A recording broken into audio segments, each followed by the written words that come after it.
नमस्कार मैत्रिणो, संगीता किचन रेसिपीमध्ये तुमचं अगदी मनापासून स्वागत आहे. हो का, इथं मस्त अशा गावरान ह्या मी 4 शेंगा घेतलेल्या आहेत.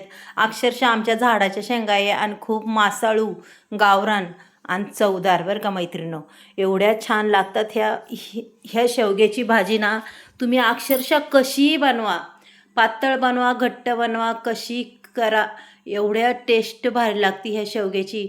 कारण की तो गावरान आहे आणि खायला बी खूप छान. शेंग जेवढी जाड असन तेवढी त्याला चव लागते आणि खूप मासाळू मैत्रिणो. पाहू शकता. आता इथं साली काढायला बघा मी अशा पटापट आधी कट मारून घेतल्यात आणि ह्या पूर्ण अशा साली मैत्रिणो काढून घेते बा. हे बघा अशा पद्धतीने अशा जर काढल्या ना तर आपली शेंग एकदम पटकन अशी आपल्याला सोलायला टाईम नाही लागत आणि पटकन शेंग चिरून होती. हे बघा अशा पद्धतीने. चला मैत्रिणी, सगळ्या शेंगा चिरून घेतल्यात, धुवून घेतल्यात आणि आता इथं मी घेतलं आहे 2 चमच्या. पहा इथं वाटीत दही. हे 2 चमच्या दही आहे मैत्रिणो आणि दही टाकायचं आहे आपल्याला ह्या शेवग्यामध्ये. आता तुम्हालाही प्रश्न पडला असेल, शेवग्यामध्ये दही म्हणजे नक्की काय प्रकार आहे? मग पहा तर खरं. अहो अक्षरशः बोटे चाटीत रासान अशी भाजी होती याची. चला त्याच्यासाठी लागणारे साहित्य: खोबरं, कांदा, धने, मिरच्या, आलं, काळे तीळ. काळे तीळ हे शेवग्याच्या भाजीला कायमच टाकावर का. आणि मसाला बी खूपच छान बनणार आहे आपला. चला, अक्षरशः सिक्रेट मसाला म्हणलं ना तरी चालेल हा मसाला. इथं खोबरं आणि कांदा दोन्ही परतून घेते. पाहू शकता तुम्ही मैत्रिणो. मस्त असं परतून घ्यायचं अगदी रंग येतोपर्यंत. पण कसं आहे, आपण कच्चं वाटण जे घालतो ना त्यापेक्षा थोडंसं परतून घातलेलं अगदीच चांगलं. इथं आलं आणि लसूण मी दोन्ही गोष्टी टाकून दिल्यात पहा. आता ह्या दोन्ही गोष्टीसुद्धा त्याच्यात अगदी चांगल्या पद्धतीने आपल्याला परतून घ्यायच्यात बरं का मैत्रिणींनो. हे बघा अशा पद्धतीने मी परतून घेणार आहे. फक्त आपल्याला एक गोष्ट त्याच्यात परतायला नाही टाकायची, ते फक्त काळे तीळ. काळे तीळ परताय नाही घालणार. त्याच्यानंतर मी धने टाकून दिलेत पहा. धने टाकल्यावर धने थोडेसे हलवून घ्यायचे असे मस्तपैकी. ते सुद्धा खरपूस. लगेच कोथिंबीर टाकायची. कोथिंबीर टाकण्याचं का, कोथिंबीर परतून का घ्यायची, कारण की आपलं जे कढईत तेल राहतं ते संपूर्ण त्या कोथिंबीरीने पुसून येतं. त्याच्यानंतर हो का आता काळे तीळ ओतून घ्यायच्यात मैत्रिणी. पाहू शकता तुम्ही. आणि अक्षरशः हे वाटण अगदी माहीम असं वाटायचं आहे पहा मैत्रिणी. खरंच मैत्रिणी, हा दह्यातला शेवगा आपण बनवणार आहे ना आज, खरंच खूप छान आणि चव बी खूप अप्रतिम. चला आता कढईमध्ये तर तेल ओतलेलं आहे, वाटण आपलं वाटून झालेलं आहे. हे बघा मैत्रिणी, असं मस्तपैकी तेल तापून द्यायचं की लगेच जिरी मोहरी टाकायची. जिरी मोहरी अगदी छान तडतडली की त्याच्यानंतर लगेच अर्धा टॅमॅटो कट करून घेतला आहे, तो सुद्धा मी टाकला आहे बरं का. धुवून बिवून स्वच्छ असा टाकलेला आहे. चला आता हा टॅमॅटो बी मस्त असा परतून घेऊया आपण. पाहू शकता तुम्ही अगदी चांगल्या पद्धतीने मी परतून घेणार आहे मैत्रिणी.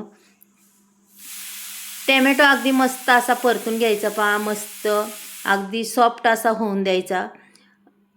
टॅमॅटो चांगला परतला की त्याच्यानंतर आपण हे सुके मसाले टाकणार आहे पहा मैत्रिणी. हळद, थोडीशी धना पावडर, कारण की धणे आपण वाटून घातलेले आहे. आणि त्याच्यानंतर मटण मसाला टाकायचा आणि तुमचा घरचा मसाला, हा बेडगी मिरची पावडर टाकलेली आहे थोडीशी, पाहू शकता.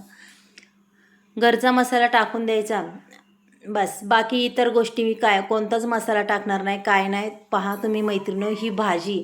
आणि अजून एक सिक्रेट गोष्ट टाकणार आहे पहा. तुम्ही कधी टाकता का नाही, पण मी टाकणार आहे. तुम्ही पहा फक्त पुढे गेल्यावर. पण व्हिडिओ हा संपूर्ण पहा तरच तुम्हाला कळेल की सिक्रेट वस्तू कोणती आहे याच्यात. पहा आता इथं वाटण वाटलेलं हे सुद्धा मी संपूर्ण टाकून दिलं आहे ना. आता पूर्ण ते वाटण आपल्याला परतून घ्यायचं आहे पहा मैत्रिणी. अगदी मस्त परतायचं की पूर्ण तेल सुटेपर्यंत. आता मी त्याच्यात थोडंसं पाणीसुद्धा टाकणार आहे का. आता हे पाणी पूर्ण आटून असं मस्त तेल ह्या वाटणाला सुटलं पाहिजे. तेल वाटण खूप उडतं आहे, त्याच्यामुळं आपण त्याच्यावर झाकण बी ठेवणार आहे. त्याच्यानंतर हे का इथं 2 चमचे हे दही मी टाकून देणार आहे पहा. दही म्हणल्यावर भाजीला तर अफलातूनच चव येते मैत्रिणी. पहा आता हे दही पहा मैत्रिणो. मसाला अगदी चांगल्या पद्धतीने दही आणि ते पूर्ण तेल सुटेपर्यंत आपल्याला परतायचं आहे बरं का. अक्षरशः मसाल्याचा आणि दह्याचा एकजीव झाला पाहिजे. चला खूप उडतं आहे. 2 मिनटं आपण त्याच्यावर झाकण ठेवूया मैत्रिणो. 2 मिनटांनी आपण पुन्हा पाहूया. हे बघा अगदी छान असं तेलही सुटलं आहे आणि आपलं वाटणही अगदी मस्त असं परतलं गेलं आहे पहा. त्याच्यानंतर आपल्याला टाकायची कोथिंबीर. कोथिंबीर आहे अगदी मस्त अशी परतून घ्यायची. मैत्रिणी, हा दह्यातला शेवगा आहे ना, एवढा भारी लागतो. आणि त्याच्यात आपल्याला टाकायची सिक्रेट एक वस्तू, पण ती दाखवणार आहे तुम्हाला. पण आधी संपूर्ण व्हिडिओ पहा मैत्रिणी, कसा वाटतं तुम्हाला. आणि आता टाकले चवीपुरतं मीठ. हे मीठसुद्धा आपण मिक्स करून घ्यायचं की अगदीच आपल्या मसाल्याला अजूनच चांगली चव लागते बरं का. हे बघा, तेल छान सुटलं आहे, दही बी पूर्ण मिक्स झालं आहे, पाहू शकता तुम्ही. हे बघा, अगदी छान असा मसाला परतला आहे की पूर्ण असा घरभर घमघमाट त्याचा सुटलेला आहे. पहा मैत्रिणी, आपल्याला जेवढा हलवता येईल तेवढा मसाला हलवायचा. आणि आता त्याच्यानंतर ह्या शेवग्याच्या शेंगा टाकून द्यायच्यात. पहा, आता एक सिक्रेट वस्तू टाकायची, तीसुद्धा दाखवते. पहा मैत्रिणी, इथं टाकणार आहे मी. तुम्ही दरवेळेस मुगाची डाळ, हरभऱ्याची डाळ टाकता. ही सिक्रेट डाळ म्हणजे मसुराची डाळ.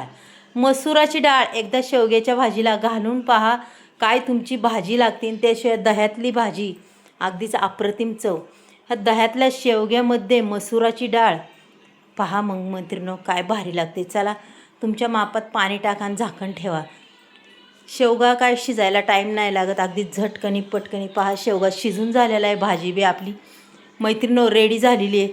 अगदी छान अशी ग्रेव्हीदार ही शेवग्याची भाजी झालेली आहे, पाहू शकता. आणि अक्षरशः मऊस लुसलुशीत हा आपला शेवगा शिजला आहे बरं का. पहा, सुंदर भाजी झालेली आहे आणि वासही खूप सुंदर येते. चला आता मैत्रिणी, मी इथं तुम्हाला काढून दाखवते, थोडीशी, जास्त नाही, पण तुम्ही पाहू शकता. हे थंड झाल्यावर अजूनच छान कलर येतो त्याला. पहा मैत्रिणी, बाय.